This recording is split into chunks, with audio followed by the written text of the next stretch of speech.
My mom texted me, "We changed all the locks. You don't have a home anymore." They thought they were so bold. 2 days later, I got an urgent email from their lawyer. "We have a problem. Call immediately." Imagine hitting rock bottom. You just lost your job, your savings are gone, and you're forced to move back home.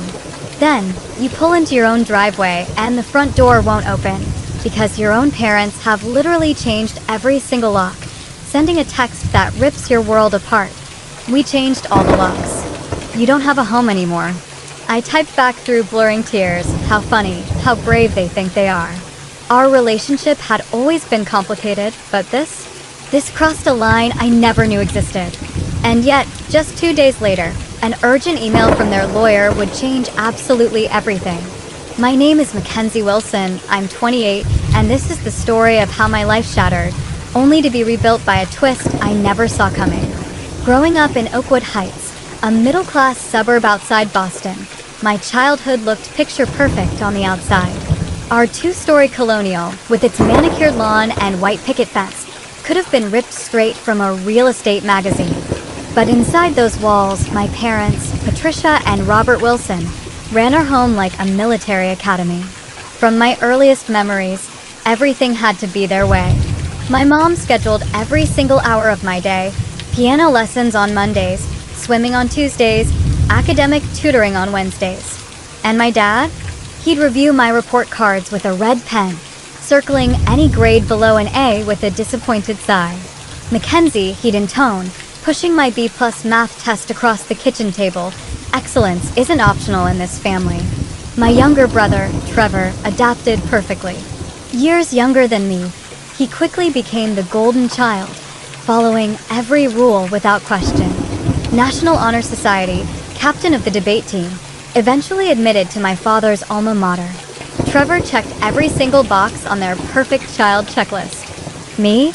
I was born with questions on my lips. But why do I need calculus if I want to be a writer? I'd ask, earning exasperated sighs. Because Wilson children become doctors or lawyers, not struggling artists, my mother would respond, her tone ending all discussion. By high school, our home was a battleground. I joined the school newspaper. They enrolled me in pre-med summer camps. I applied to journalism internships. They scheduled hospital volunteer hours. The constant push-pull exhausted us all, but neither side would surrender. When college application season rolled around, I secretly applied to business programs, all while pretending to pursue pre-med. The day my acceptance letter from Northeastern's business school arrived, along with a partial scholarship, I finally showed my cards. "I'm going for business, not medicine," I announced at dinner, sliding the acceptance letter across the table. The silence lasted 10 excruciating seconds before my father spoke. "Then you'll do it without our support." And they weren't bluffing. While Trevor would later receive a fully funded education, I worked 3 jobs: campus bookstore mornings, waitressing evenings, and weekend retail, just to cover what my scholarship didn't. Those years taught me independence, but they carved a canyon between my parents and me that never fully closed. After graduation, I landed an entry-level marketing position at a promising tech startup. The salary barely covered my tiny apartment and student loans, but it was mine. For 3 years, I built my career, only visiting my parents for major holidays where conversations remained superficial and tense. Then, COVID hit. Our startup lost funding, downsized, and eventually collapsed entirely. With the job market frozen and my savings depleted after 2 months of unemployment, I faced the unthinkable, asking my parents if I could move back home. 6 months, maximum, I promised, as they reluctantly cleared out Trevor's old room. Just until I find something stable. From day one, the arrangement was strained. They imposed the same rules as when I was 16, curfews, chore charts, and mandatory family dinners where my mother would subtly, constantly, mention medical school applications still being an option at my age. Every job rejection email in my inbox became ammunition for their argument that I'd chosen the wrong path. Marketing for tech companies in this economy, my father would scoff. You could have been halfway through your medical residency by now. Tensions escalated throughout my 6-month stay. My contributions to household expenses, whatever I could scrape together from occasional freelance work, were dismissed as insufficient. My job search efforts were deemed unfocused. Interviews for positions they considered beneath a Wilson were met with silent, biting disapproval. The final straw came after I lost a promising job opportunity at a digital marketing agency. After 5 grueling interviews, I'd been the second choice. Devastating news, which I received via email while sitting right there at their kitchen table. "Maybe this is a sign," my mother said, watching me fight back tears. "Your grandmother would be so disappointed to see you struggling like this." That comment ignited something in me. My grandmother, my mother's mother, had been my greatest supporter before her death 3 years ago. She'd secretly slipped me checks during college, always told me to follow my passions. "Don't you dare tell me what Grandma would think." I snapped. She was the only one who ever supported me unconditionally. What followed was the worst argument we'd ever had. Words like ungrateful, failure, and disappointment flew across the room. I accused them of never loving me for who I truly was. They called me entitled and delusional about my capabilities. I stormed out to clear my head, spending the night at my friend Allison's apartment. The next morning, I had a job interview across town. Not my dream position, but something, anything, that would get me back on my feet. I sent a text to my mother saying I'd be back that evening to talk more calmly. I never imagined that by evening, I would no longer have a home to return to. The job interview went surprisingly well. The position was for a content marketing manager at a small but stable company. Less exciting than my startup days, sure, but with reliable pay and benefits. As I walked to my car, I felt a glimmer of hope for the first time in weeks. Maybe this would be my ticket back to independence, away from the daily tension at my parents' house. During the drive home, I even practiced what I'd say to smooth things over after last night's fight. "Let's start fresh," I rehearsed. I have a good feeling about this interview, and I'm grateful for the roof over my head while I get back on my feet. It was just after 4:30 p.m. when I pulled into the familiar driveway. The house looked exactly as it had that morning. Neat hedges, my mother's garden gnome standing sentry, the American flag by the front door gently waving in the autumn breeze. Everything appeared normal. Then I tried to open the front door. My key slid into the lock but wouldn't turn. That's strange, I thought, jiggling it harder. Maybe it stuck. I tried again, wiggling the key more forcefully, but it wouldn't budge. "Hello," I called, knocking on the door. "Mom? Dad?" The lock seems jammed. No answer. I walked around to the side entrance by the kitchen, the door we used most. Frequently. Again, my key slid in, but wouldn't turn. A cold, sinking feeling settled in my stomach as I tried the back door, with the exact same result. Standing on the back patio, I pulled out my phone and called my mother. Straight to voicemail. I tried my father. Same result. Finally, I called my brother Trevor, who lived 2 hours away in New York City. "Trevor, hey, something weird is happening. I can't get into the house and Mom and Dad aren't answering." A long pause.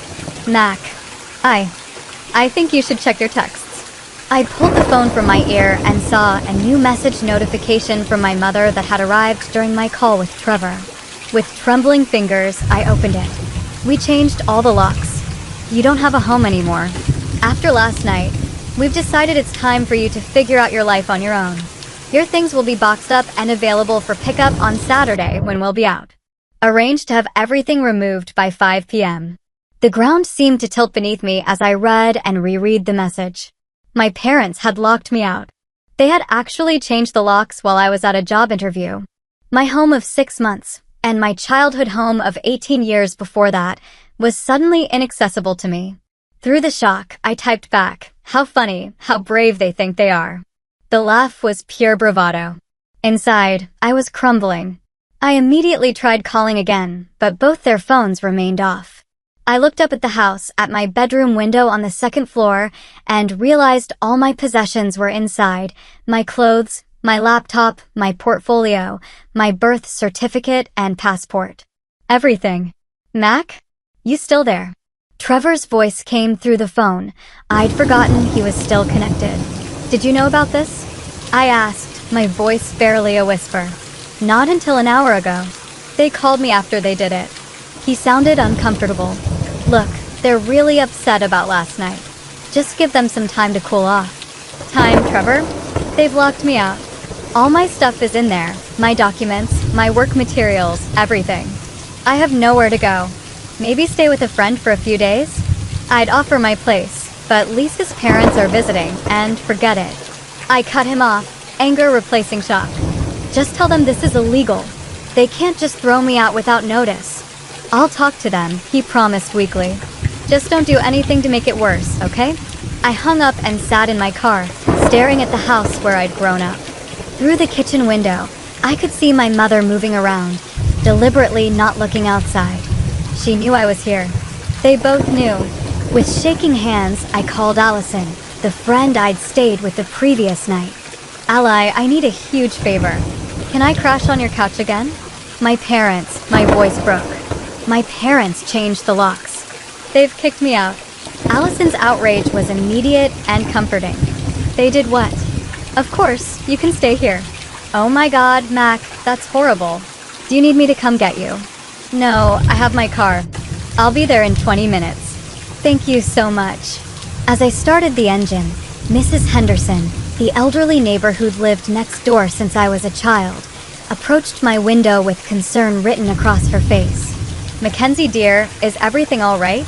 I saw you trying the doors. I could barely meet her eyes, humiliation burning through me. My parents changed the locks, Mrs. Henderson.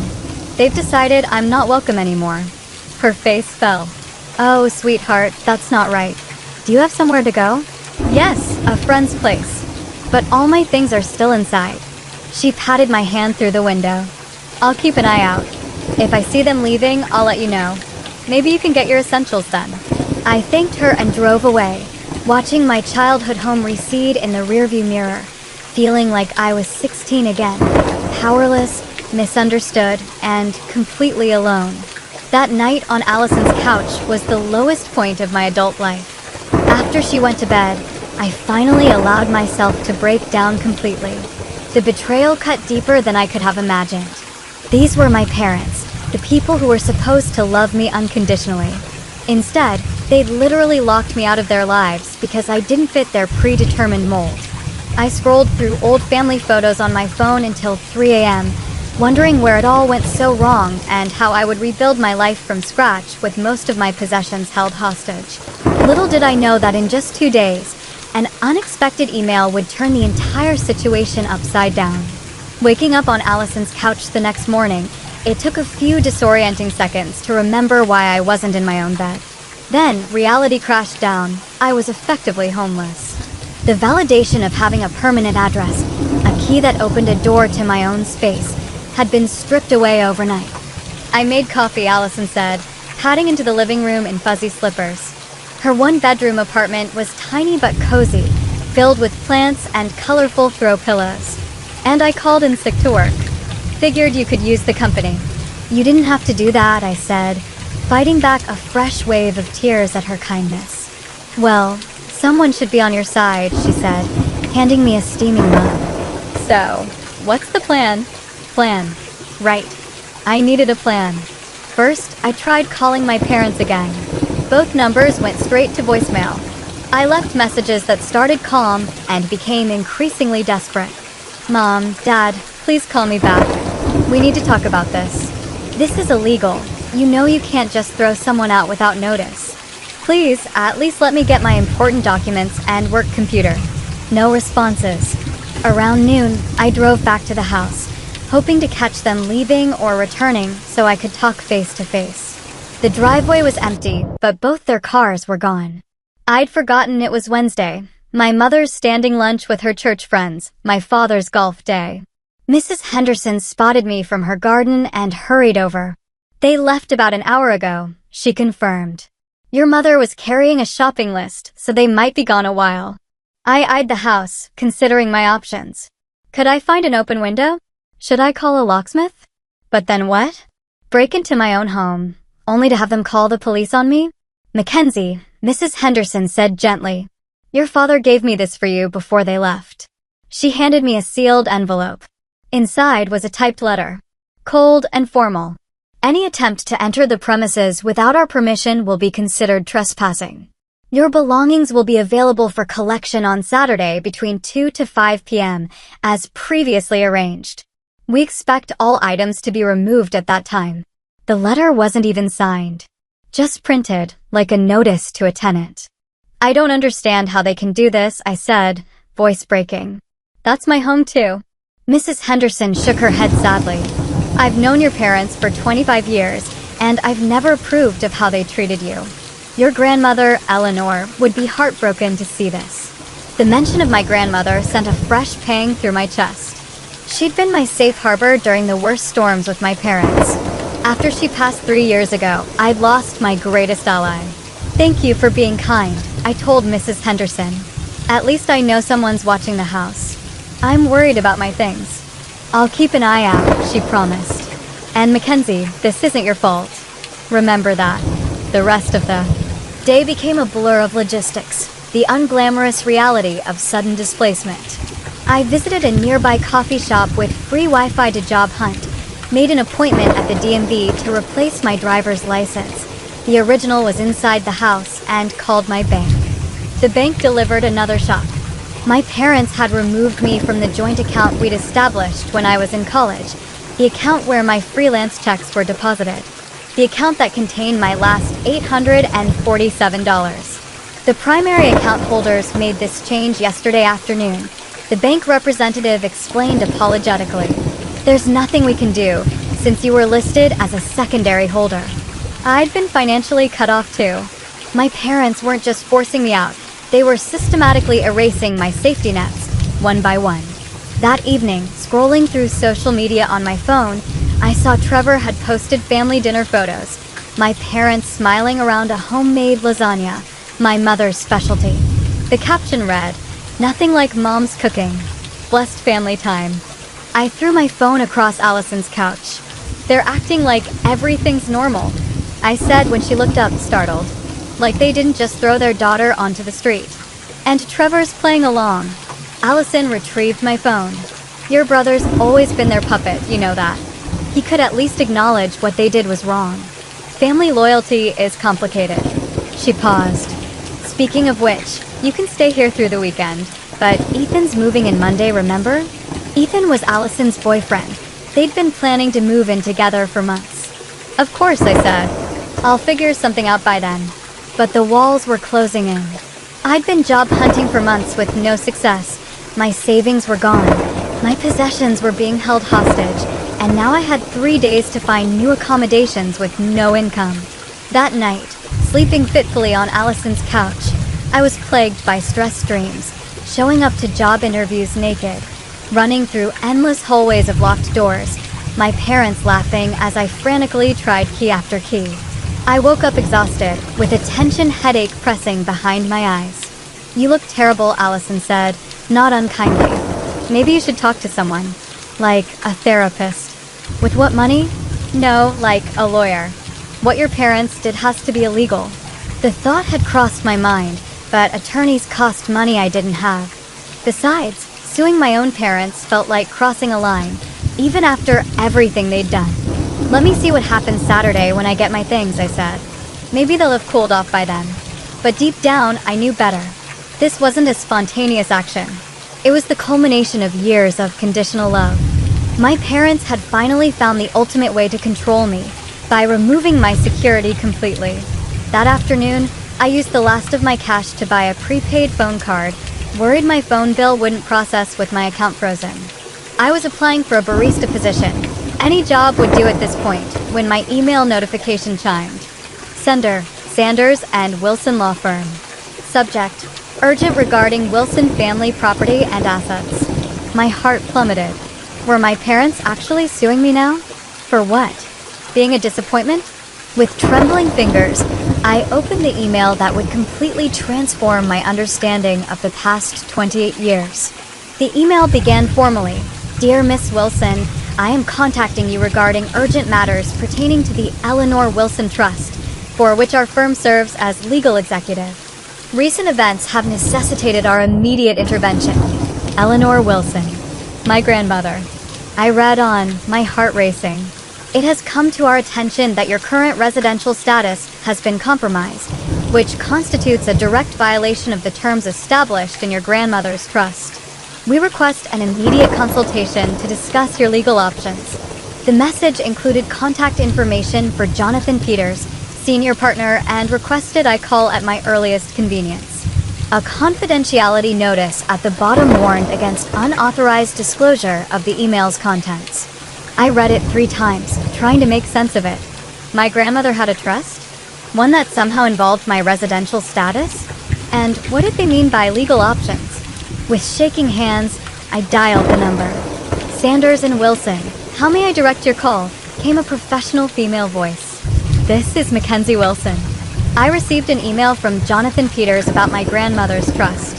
One moment, please, Miss Wilson. After a brief hold with generic classical music, a deep male voice came on the line. Miss Wilson, thank you for your prompt response. I'm Jonathan Peters. What's this about my grandmother's trust? I wasn't aware she had one. That's precisely why we need to meet. There are confidentiality concerns I can't address over the phone. Could you come to our office tomorrow morning at 10 a.m.? Yes, I can do that. I wrote down the address he provided. Excellent. And Miss Wilson, please bring any documentation of your recent living situation and the circumstances of your departure from the family residence. After hanging up, I sat frozen, mind racing. My grandmother had always been the family maverick, a successful business owner who married late, traveled extensively, and frequently butted heads with my mother over parenting philosophies. While my parents pushed me toward prestigious, practical careers, Grandma Eleanor encouraged my creativity and independence. Some people need to control others to feel secure. She once told me during a particularly difficult period with my parents. True strength is letting people find their own path while standing ready to catch them if they fall. She'd passed away 3 years ago from a sudden heart attack. The funeral was brief and formal, just as my mother preferred. I remembered being surprised that Grandma's substantial estate seemed to transfer to my parents without much legal process, but I'd been too grief-stricken to question it. Now memories flooded back, little comments my grandmother had made, meaningful glances when my parents discussed her assets, her insistence on speaking with me alone during her final years. One day, Mackenzie, she'd said during our last visit, you'll understand just how much I believe in you. Promise me you'll never let them crush your spirit. I'd attributed it to the usual grandmother encouragement. What if it had been something more? That night, I barely slept, my mind constructing countless scenarios. By morning, I'd cycled through everything from inheriting a small savings bond to discovering my grandmother had been a secret millionaire. I arrived at Sanders and Wilson 15 minutes early, acutely aware of my wrinkled clothes and the dark circles under my eyes. The building was an imposing downtown high-rise, its lobby all marble and glass. I felt desperately out of place. At the reception desk, I gave my name with as much confidence as I could muster. Miss Wilson? Welcome, said the receptionist, a polished woman in her 50s.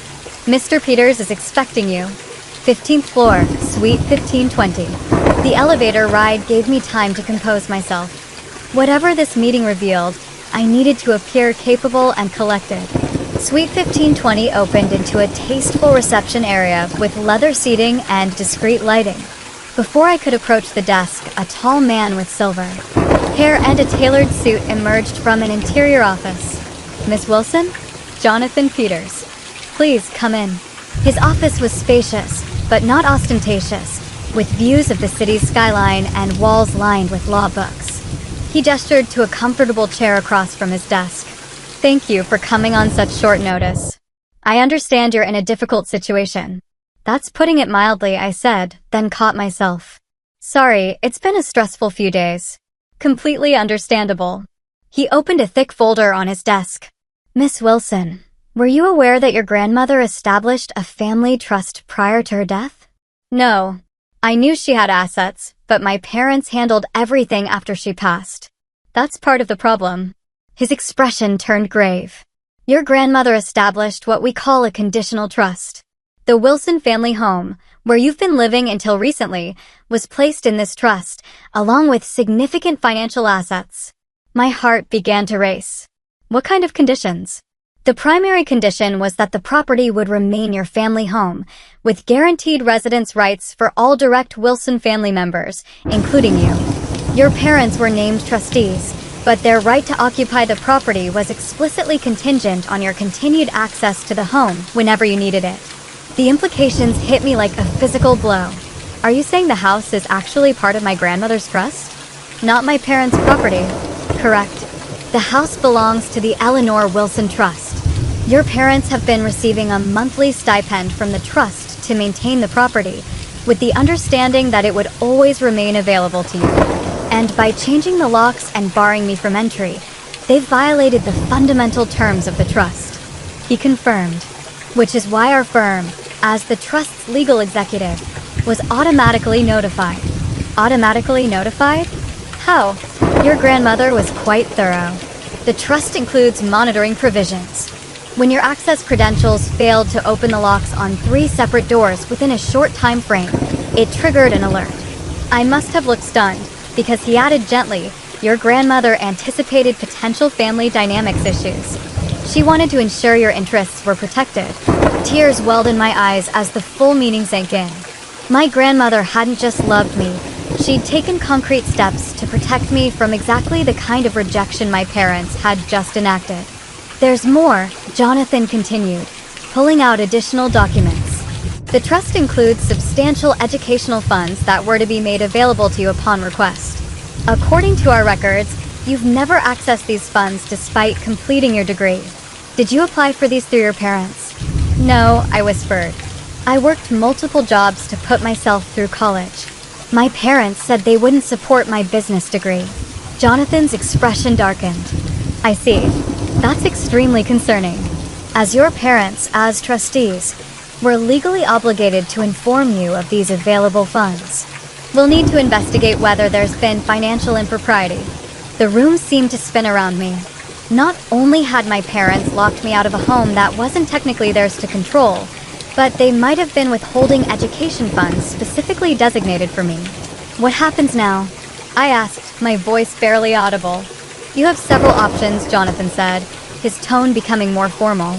As the trust beneficiary, you can invoke immediate enforcement of its terms, which would require your parents to restore your access to the property within 24 hours, or face significant financial penalties, including potential removal as trustees.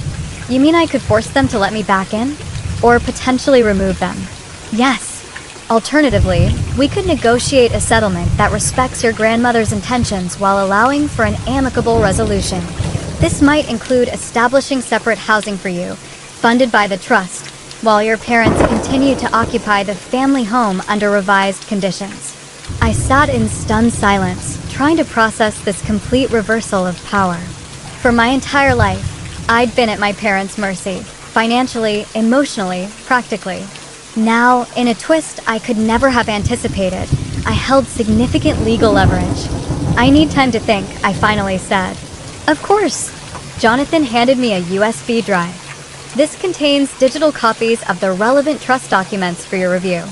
I suggest you familiarize yourself with your full rights before deciding how to proceed. We'll need your decision within 3 days, as the trust terms require prompt action on violations. As I stood to leave, a final question occurred to me. Mr. Peters, how did you know my parents had locked me out? I understand the key alert, but how did you know the details? A small smile crossed his face. Your grandmother requested specific monitoring of the property. We have an arrangement with a trusted local contact who confirms any suspicious activity. Mrs. Henderson, my grandmother's oldest friend. The pieces clicked into place. As I left the office, clutching the USB drive, I felt simultaneously overwhelmed and strangely empowered. My grandmother had seen this coming. She'd created a safety net I never knew existed. For the first time since finding myself locked out, I felt something unexpected, hope. Back at Allison's apartment, I plugged the USB drive into my phone's adapter and began reading through the trust documents. The legal language was dense, but the core message was crystal clear. My grandmother had created an elaborate safety net specifically designed to protect me from my parents' controlling behavior. The Wilson family home, the colonial where I'd grown up, The house I'd been locked out of had been purchased by my grandmother decades ago. She'd allowed my parents to live there while raising their family, but had never transferred ownership. Instead, upon her death, the property was placed in trust with specific conditions. My parents could continue living there rent-free and would receive a monthly stipend for maintenance and property taxes, but only if they guaranteed that I would always have a place in that home if I needed it. The moment they violated that condition by changing locks or otherwise preventing my access, they would trigger a series of escalating consequences.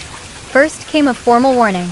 If access wasn't restored within 7 days, the monthly stipend would be suspended. If the situation remained unresolved after 30 days, my parents could face removal as trustees and potentially lose their right to occupy the property entirely. They risked losing everything just to teach me a lesson, I whispered to myself, still struggling to comprehend the magnitude of their gamble. But the property revelation was just the beginning.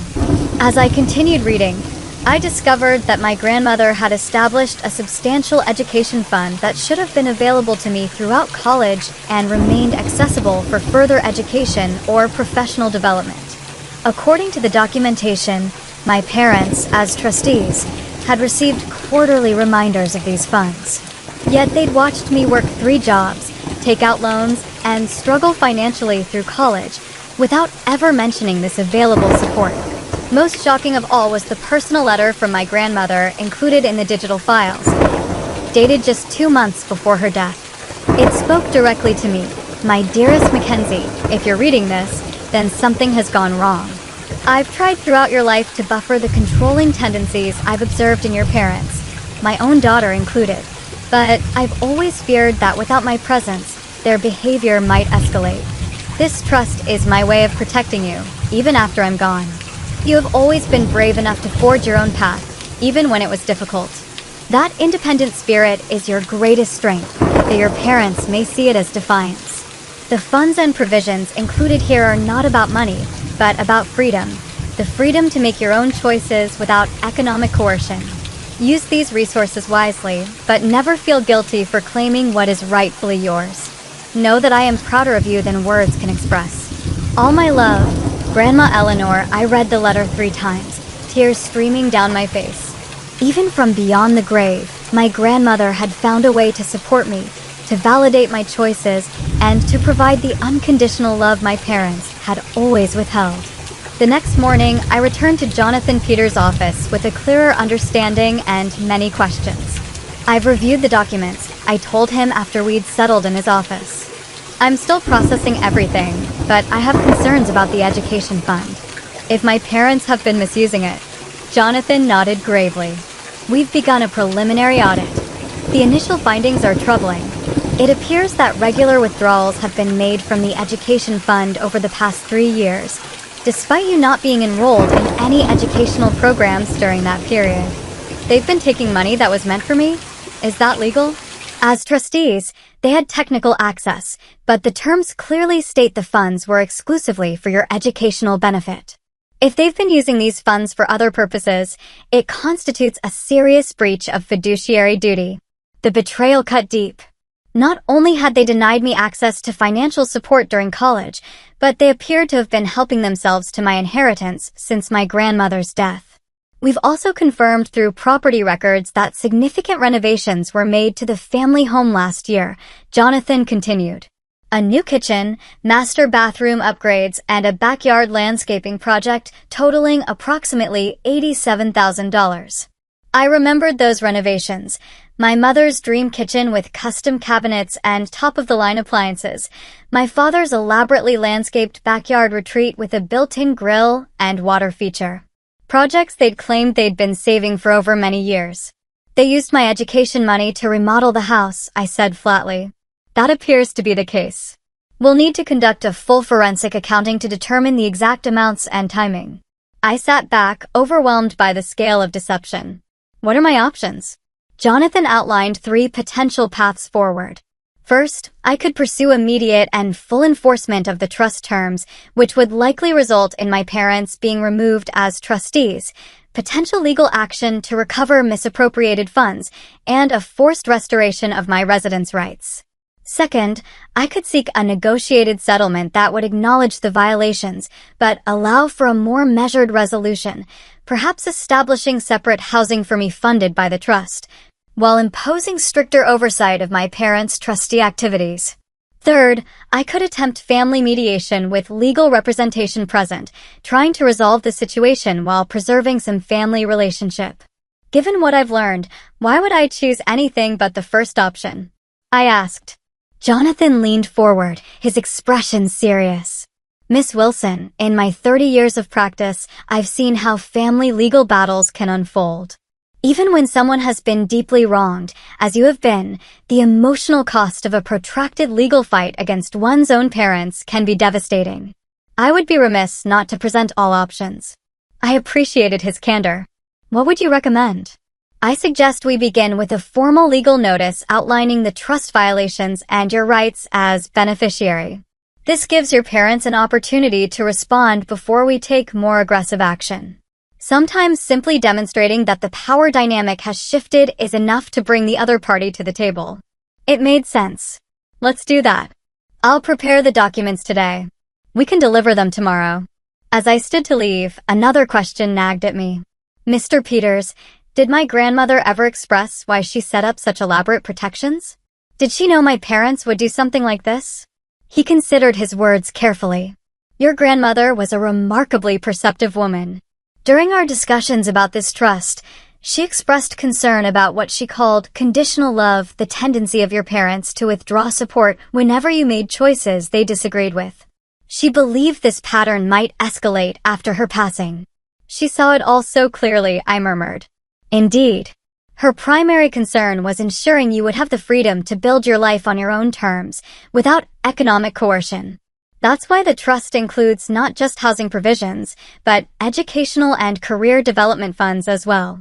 As I left the law office, I felt a complex mix of emotions: grief for my grandmother who had understood my struggles so deeply, rage at my parents for their deception, and a growing sense of determination. This wasn't just about reclaiming my place in the family home anymore. It was about standing up for myself in a way my grandmother had always believed I could. The formal legal letter was delivered to my parents the following day by courier. Jonathan called to confirm receipt and warned me to prepare for their reaction.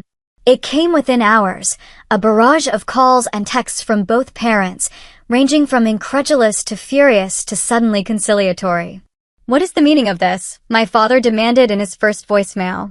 Some lawyer shows up with ridiculous accusations about your grandmother's wishes. This is outrageous. My mother's approach was more emotional.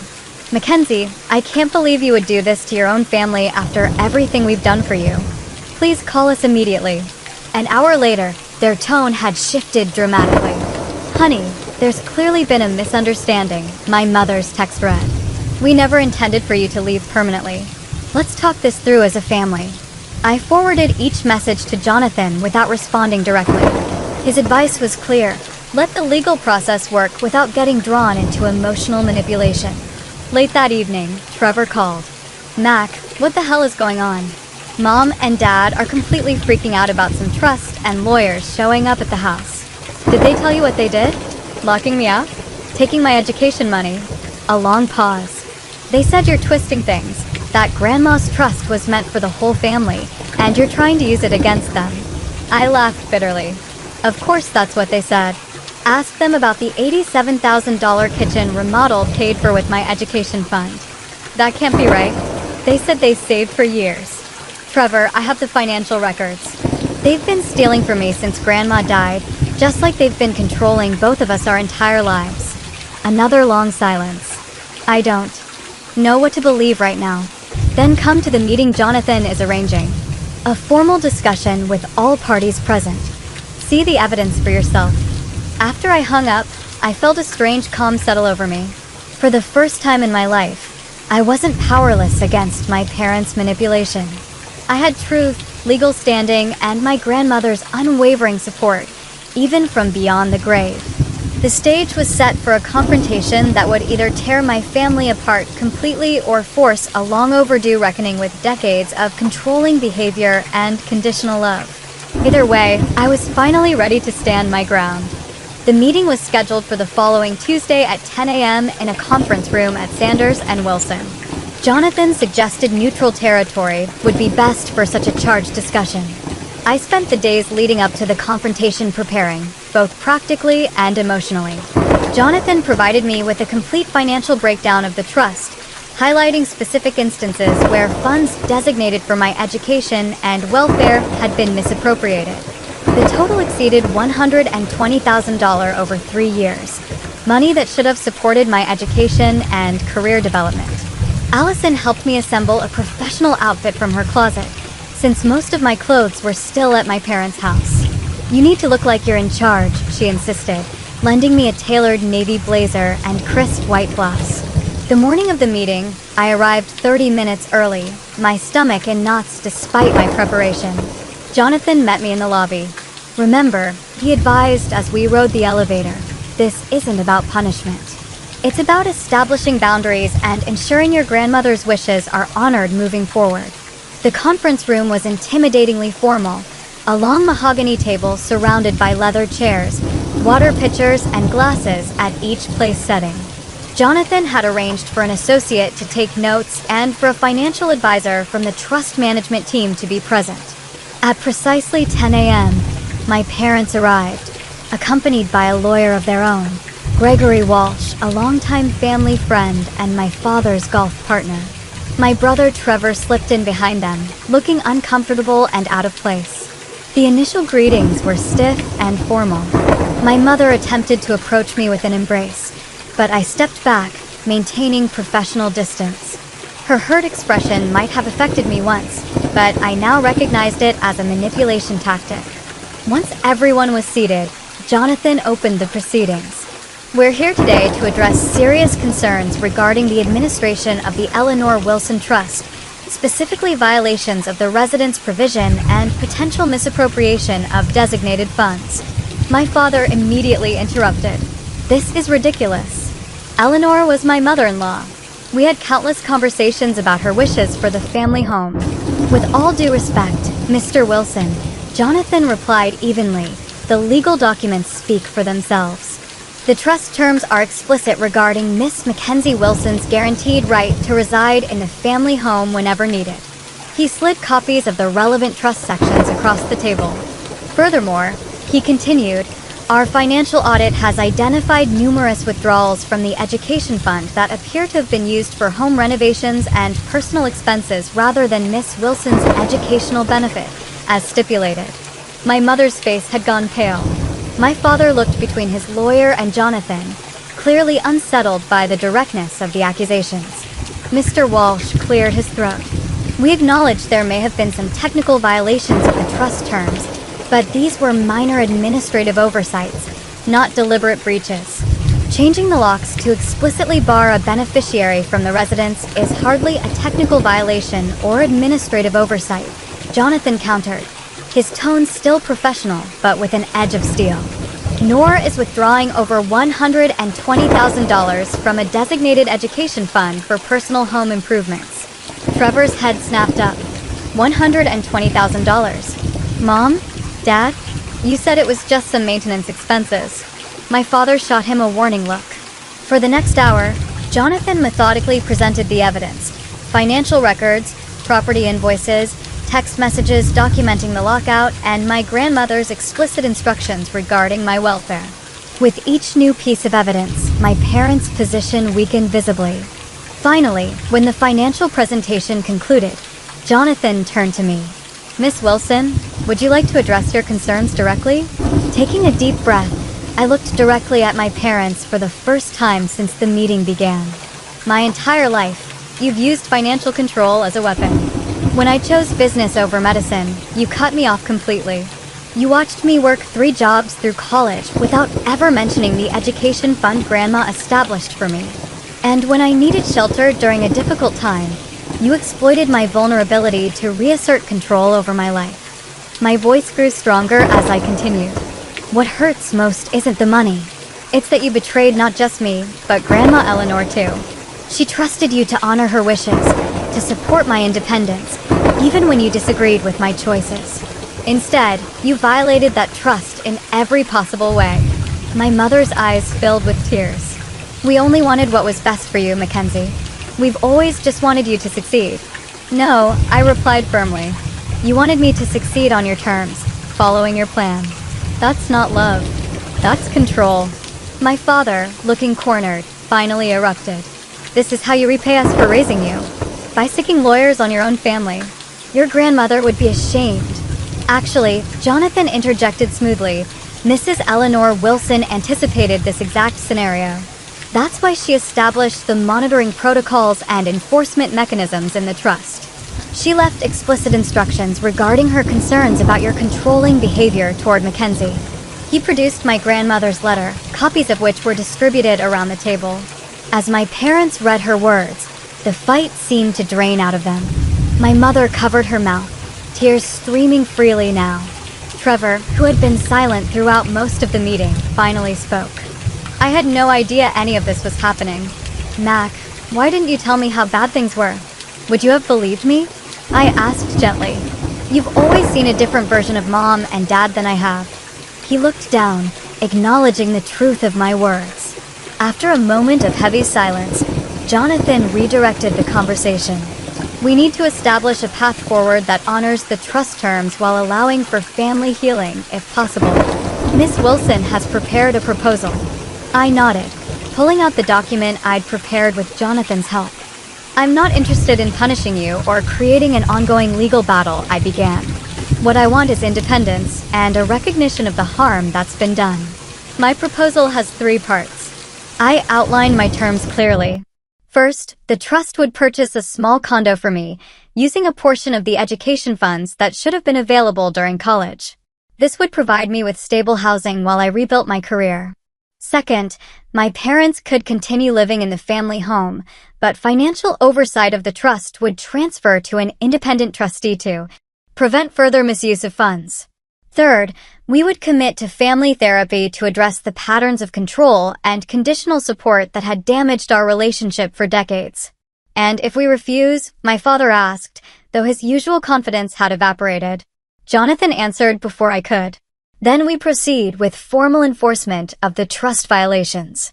This would likely result in your removal as trustees, potential legal action to recover misappropriated funds, and a significant reduction in your benefits under the trust. Mr. Walsh leaned over to whisper something to my father, who listened with a tightening jaw before finally nodding. We'll need time to review the proposal in detail, Mr. Walsh stated formally. Of course, Jonathan replied. We can give you 48 hours. After that, we'll need to proceed with enforcement actions as required by the trust terms. As the meeting concluded, my mother approached me while my father was speaking with their lawyer. Mackenzie, she said quietly, I never meant. I didn't realize how this looked from your perspective. It wasn't an apology, not really, but it was perhaps the closest she could come in that moment to acknowledging harm. I know, Mom, I replied. That's why I included family therapy in my proposal. We need to learn how to communicate without control or manipulation.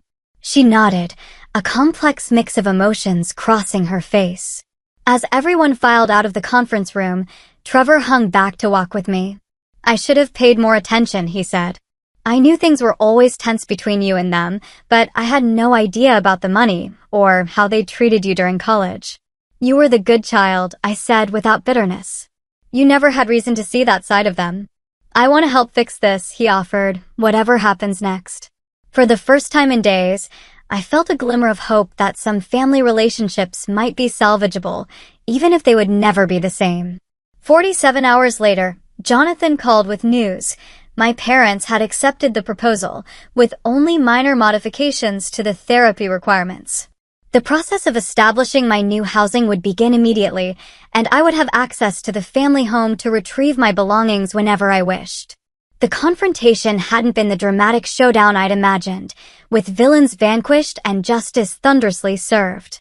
Instead, it had been something more complex, a painful but necessary dismantling of harmful patterns that had persisted for decades. As I hung up the phone, I realized my grandmother had given me not just financial security, but something far more valuable, the opportunity to break this cycle of conditional love and control that had defined my family for generations. 1 month after the settlement, I stood in the living room of my new condo, still amazed by the turn my life had taken. The space was modest, but entirely mine. A one-bedroom unit in a pleasant neighborhood, purchased with funds from my grandmother's trust. Natural light streamed through large windows, illuminating walls I could paint any color I wanted, shelves I could fill with books my parents would never approve of, and a life I could shape according to my own values. The settlement had proceeded smoothly. Once my parents accepted the inevitable, the trust purchased the condo and established a monthly stipend to help me rebuild while I searched for permanent employment. My parents retained the family home, but with an independent trustee overseeing all financial decisions related to the trust, a humbling arrangement for my father, especially. Most of my possessions had been retrieved from my parents' house during a tense but civil Saturday afternoon. Trevor had helped, acting as a buffer when my father made passive-aggressive comments about ungrateful children, and my mother vacillated between tearful appeals and cold silence. "They'll adjust eventually," Trevor had whispered as we loaded boxes into his SUV. This is the first time they've ever faced real consequences. The most challenging aspect of the settlement was the mandatory family therapy. Our first session had been nearly unbearable. My father initially refused to speak. My mother cried continuously, and the therapist, Dr. Bennett, had her work cut out maintaining any semblance of productive dialogue. Family patterns don't develop overnight, and they won't be resolved quickly either. She warned us at the end of that first difficult hour. This process requires commitment from everyone. To my surprise, my parents had continued attending. My father's participation remained minimal, but each session brought tiny moments of clarity. During our third meeting, my mother had acknowledged for the first time that her parenting had been shaped by her own mother's controlling behavior. The very pattern my grandmother Eleanor had tried to break. "Mom could be so critical," she admitted quietly. "Nothing I did was ever good enough. I promised myself I'd make sure my children succeeded where I had failed. I thought I was being a good mother by pushing you." It wasn't an apology, but it was the beginning of understanding. Meanwhile, I'd begun my own individual therapy with Dr. Rivera, a compassionate woman who specialized in family trauma. "What you're experiencing is a massive shift in power dynamics," she explained during our second session. "For your entire life, you've been the dependent one, the one seeking approval. Now suddenly, you hold significant leverage. That's a difficult transition for everyone." She helped me work through the complex emotions, the vindication tinged with guilt, the grief for the parents I'd wished for, the lingering anger at years of manipulation, and the tentative hope for a healthier relationship in the future. Forgiveness doesn't mean forgetting or excusing, Dr. Rivera reminded me often. It means releasing the expectation that the past could have been different and choosing how to move forward with clear boundaries. Those boundaries became my focus as I rebuilt my life. With stable housing secured and basic financial needs met through the trust, I could finally pursue career opportunities that aligned with my values, rather than merely accepting any position out of desperation. I applied to a master's program in digital marketing, something I'd always wanted to pursue but couldn't afford after undergrad. Using legitimate education funds from the trust, I enrolled in fall classes, feeling a profound sense of following my grandmother's intended path. Trevor and I developed a closer relationship through this process. Free from our parents' comparative dynamics, we discovered a genuine friendship. He confessed that he'd always envied my courage to pursue my own interests despite our parents' disapproval. He admitted during a coffee meetup, perfect grades, right college, right career, and I'm not even sure I like being an accountant. I just never questioned it. "It's never too late to make changes," I told him, recognizing how much I sounded like our grandmother. The most unexpected development came from Mrs. Henderson, my parents' neighbor who had shown me kindness during the lockout. She invited me to tea one afternoon and revealed that she had been my grandmother's closest friend and confidant. "Eleanor worried about you constantly," she told me, serving Earl Grey in delicate cups. "She saw how Patricia and Robert's controlling behavior was affecting you. That's why she established the trust the way she did. You were her eyes and ears." I realized the local contact Jonathan mentioned. She nodded. Eleanor asked me to keep watch over you, especially after she was gone. When I saw them changing those locks, I knew immediately it was what she had feared most. Thank you, I said, fighting tears, for helping her protect me. She was so proud of you, dear. Your independence, your determination to forge your own path, those were qualities she valued above all else. Those words stayed with me, becoming a touchstone as I navigated my new reality. 6 months after the settlement, things had reached a tentative equilibrium. Family therapy continued with incremental progress. My parents and I maintained a careful distance, Sunday dinners once a month, brief phone calls weekly. The raw edges of betrayal were slowly healing, though our relationship would never return to what it had been. Perhaps that was for the best. My mother had begun individual therapy herself, occasionally sharing insights about her own upbringing that helped me understand, if not excuse, her behavior. My father remained more resistant to change, but had stopped actively undermining the therapy process. The trust continued operating as designed, with transparent financial reporting that prevented further misuse. I accessed education funds appropriately for my master's program, experiencing for the first time the support my grandmother had intended all along. As I prepared for my second semester of graduate school, I received an unexpected email, a marketing internship opportunity with a growing digital agency, perfectly aligned with my studies. I applied immediately and was called for an interview. The morning of the interview, I stood before my mirror, professional and confident in a way I hadn't been during those desperate job searches months earlier. On my nightstand sat a framed photo of my grandmother Eleanor, her wise eyes and subtle smile seemingly approving of the woman I was becoming. I picked up the photo, speaking softly to her image. You saw it all coming, didn't you? You knew I'd need protection, and you made sure I had it when the time came. I wish you were here to see that your plan worked. In that quiet moment, I realized the profound gift my grandmother had given me. Not just financial security, but the chance to break generational patterns of control and conditional love. She had created the safety net that allowed me to stand firm in my own truth and build a life based on authenticity rather than others' expectations. As I headed out the door to my interview, I felt her presence with me, along with a deep sense of gratitude for her foresight and unconditional love. The journey hadn't been easy, and there was still healing ahead, but I was finally walking a path of my own choosing, exactly as my grandmother had intended. Have you ever had to stand up to family pressure or expectations to follow your own path? I'd love to hear your stories in the comments below. And if this story resonated with you, please like and subscribe to follow more of my journey. Sometimes, the family we choose and the boundaries we set are the most important steps toward finding our true selves. Thank you for watching, and remember that you deserve support that doesn't come with strings attached.